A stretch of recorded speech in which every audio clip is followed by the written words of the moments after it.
What's good, family? In this video, I'm gonna tell you the one word that is keeping you broke as a corporate photographer or videographer. I'm talking to you. Let's get it.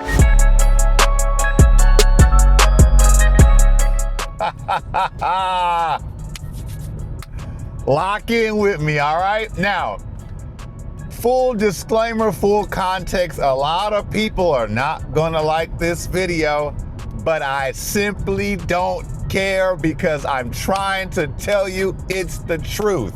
Where are my manners? My name's Corporate JT. My goal, my purpose, my mission is I'm trying to help you level up your corporate photography and videography business.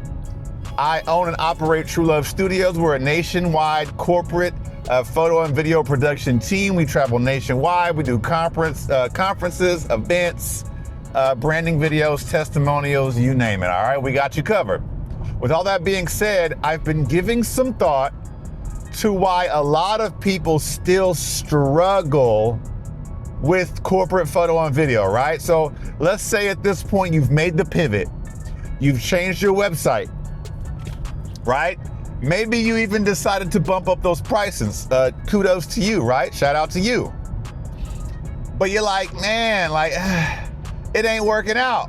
What's the deal, man? Let me tell you something. Hold on, this sun is wild. This sun is wilding. I believe that success in any endeavor, man, it's gonna be part skill, part gear, part mindset. You have to have an adequate combination and recipe of all three. You have to have the skill, you have to have the gear, which is how you channel that skill to create the outcome, but you also have to have a certain mindset in order to attract the client, retain the client, nourish the client, cultivate the client, grow the business, raise the prices, charge the money, speak with authority. That actually all stems from mindset, okay?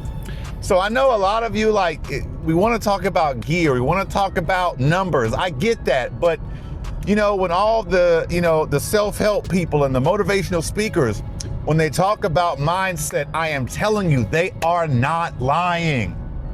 Okay, there's a reason they keep saying the same stuff over and over. It's not because it's not true. Okay, it is so true. And so today, this is gonna be a mindset discussion. And the reason, the one reason, main reason I'll say, why you might be struggling is because you see yourself as, I hate to say it, y'all, I hate to say it. You still see yourself, you still refer to yourself, you still introduce yourself as a freelancer. Oh, Lord help us all.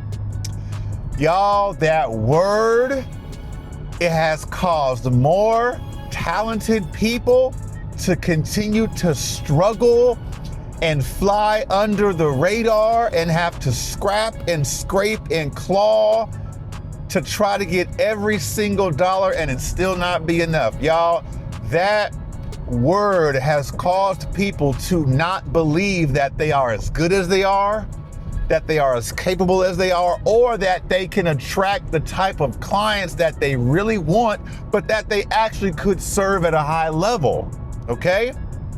Listen, I don't know why the sun has this shadow on my face, but okay, stay locked in, okay? Don't get distracted. Listen, do not view yourself, do not introduce yourself, take it off your website, man. Stop referring to yourself as a freelancer.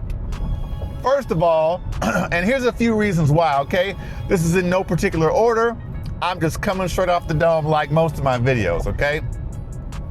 The word is the word is within the word, free. Lancer. Obviously, you're not working for free, but even the clients, and listen, even me personally, when I hear someone refer to themselves as a freelancer, man, automatically I'm thinking that their prices are dirt cheap. Now, obviously, it's not a complete science. There's no, you know, I'm not saying this is law or fact, but I'm talking about mindset. And your mindset can dictate and influence your feelings and actions, and then your actions create an outcome which then influences the client's thoughts, feelings, and actions. They're all connected. So if you see yourself as a freelancer, you're gonna think like a freelancer, talk like a freelancer, you're gonna have a freelancer website, and more importantly, you're gonna have the pricing of a freelancer. So I know this might seem like nuance. I know it might seem like hyperbole. I know it might seem and feel and sound like semantics, but I'm trying to tell you guys it is far from it. I'll approach this from a personal perspective, okay? Never in my life have I ever introduced myself to a client or thought of myself as a freelancer, ever. I have always been, I'm trying to be a business owner. I'm trying to scale this thing. I'm trying to provide for my family at a high level. I'm trying to bring on associates and friends and get people paid on my team. I'm trying to continually prove to myself that I can reach the next level, the next milestone, the next tax bracket, the next whatever. That is where I'm going. And I'm not saying that freelancers can't achieve that, but I don't personally believe that having a freelancer mindset is going to get you the outcome that you so desperately are trying to achieve. I don't think the two correlate. And in my video where I talk about corporate touch points, man, you gotta hit some mental touch points, okay? There's some things that you have to get squared away within yourself before you present yourself to the client to ensure that you show up the way you're supposed to. And I believe that if you refer to yourself, you think of yourself, you introduce yourself as a freelancer, you are already discounting you, okay? Let me ask you a question. If you were a client and you had two people call you, or rather you called to photo and video services and somebody said, hey, you know, who is this? Oh, hey, I'm John. Oh, okay. Yeah, I'm just a freelancer. I'm a local videographer. Oh, I hate that phrase, by the way. I'm a local videographer. What does that even mean? Or, oh, hi, this is Jerome, I'm the owner and lead creative here at True Love Studios. How can I help you? Okay. And I'm telling you, it sounds so subtle. But man, if someone starts to use those freelancer terms, man, listen, it impacts your credibility.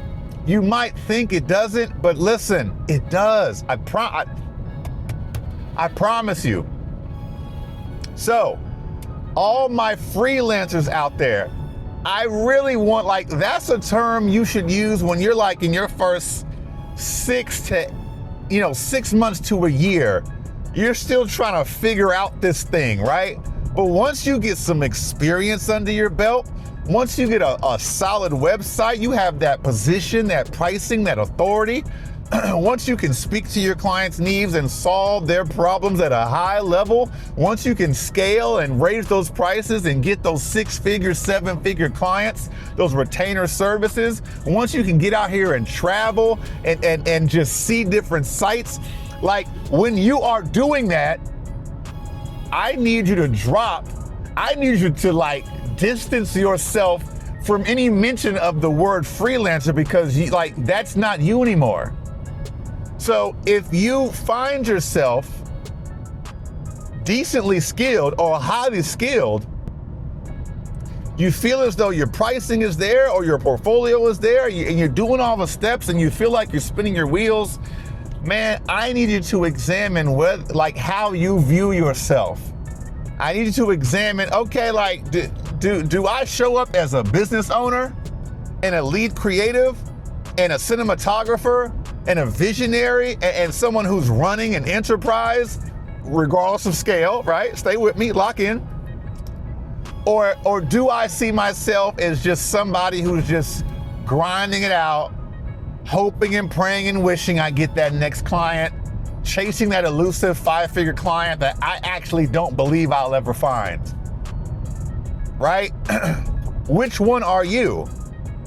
And as you're hearing me speak, you like you already know which side of the fence you fall on. And what I'm telling you is that if you fall on the latter side that I just explained, man, it's likely because you still see yourself as a freelancer.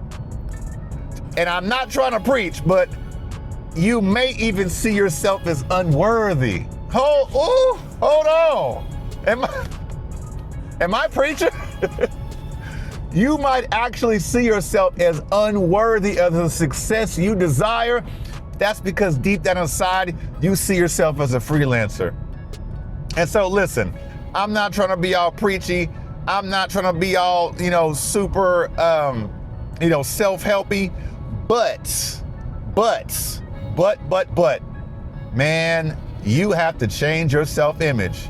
You got to see yourself as somebody who is showing up to get work done, to dominate, to, like I said, be your client's best option. You have to trust and believe that I don't care who they've talked to, they haven't talked to me. And if they haven't talked to me, then let the chips fall where they may, but I believe I'm your best option, okay? So listen, guys, I'm gonna wrap this video up. I thought I was gonna hit some other points, but man, like this is the totality of this type of video, man. Change the way you see yourself. Change the way you show up. Change your pricing. Change your website copy. Change the tone of your emails. Change your phone etiquette and sales skills. Change your proposals. Change the way you show up to your clients, and I promise you, you'll start to see results. But if you aren't who you need to be, they will not respond to you the way you think that they should. And that is that's it.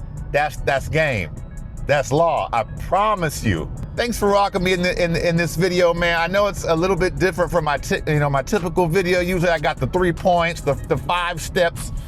Man, listen, but everything I tell you, y'all, it's everything I've dealt with right up here. It's everything I've had to overcome. And it's everything that I have seen start to play out differently when I started to make changes. Anyway, guys, man, thank you for watching this far in the video. If you made it this far, man, make sure you subscribe to the channel and stay locked in as we talk about all things corporate photo and video. It's your boy, Corporate JT. Man, let's go get this bag. I'm out.